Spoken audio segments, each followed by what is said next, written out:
only a tiny bit of time to get to, you know, small matter of world wars, you know, or not, as the case may be, Ukraine, and what on earth is going on in Syria. We'll talk about that right now with Colonel Simon Diggins. He's a military and defence analyst, and he's a former defence attaché in Kabul as well. Good afternoon to you, Simon.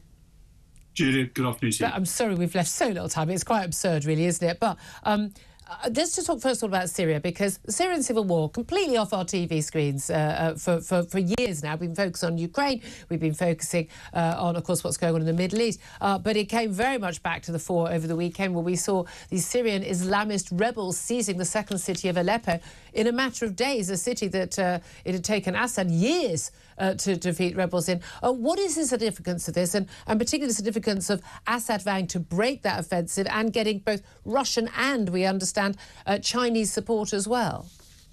No, I mean, I think it's one of the things that we've been thinking about, possibility of a kind of regional conflict ever since the beginning of the October 7th attack on Israel, and how it might spill out. We've looked at the way in which the war has spread.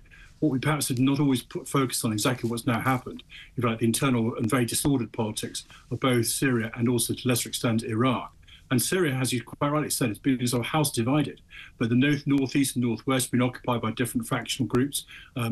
Assad himself largely controls an area around Damascus.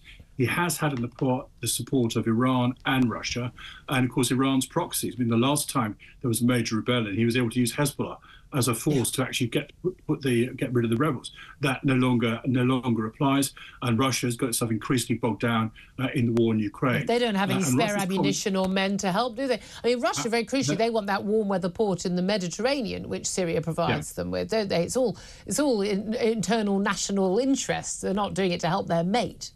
It's not altruism at all. It's all about a warm weather port for them to hold. Now, Russian jets have been used against the rebels, not only in Aleppo but also further south in Idlib. But the commentary that's come out from the Russians is really quite neutral, because what the Russians have been asking the Syrians to do is to actually, make nice with the Turks, and the Turks have not. And one of the other things that's happened is the Turks have also supported this incursion. They also have got their own kind of proxy groups operating in Syria, and they seem to be part of those attacks as well. We understand that Assad actually is not even in the country. He was last heard of. Oh, I thought he'd flown back from Moscow. There was some talk. He might have. I was reading my morning report, which had him still in Moscow.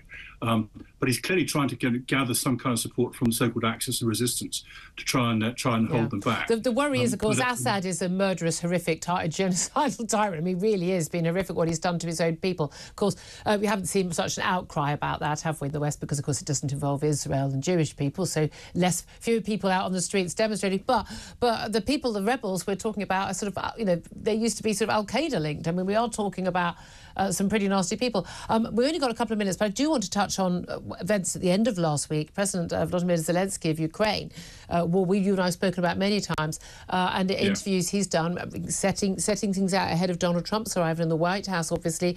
Donald Trump said he wants that war to end. And he's talked for the first time about a possibility that one of the negotiating positions could be ceding de facto, not agreeing that Russia takes that territory, but de facto allowing the Russians to have some Ukraine territory in return for NATO defending and promising a NATO membership and promising to defend all other Ukrainian territory. That is a major change in his thinking, isn't it?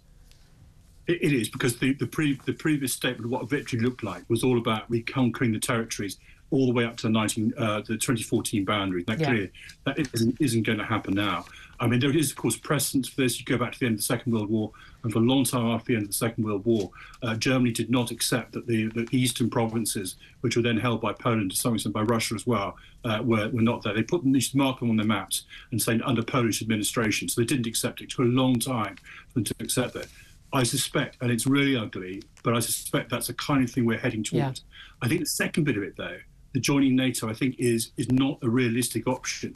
You've heard lots of sort of warm, fuzzy statements from NATO politicians and our own politicians saying that there'll be an inexorable path to it. It's a bit like there'll be an inexorable path to building our defences back up again from the Labour government. But actually, the reality is not there.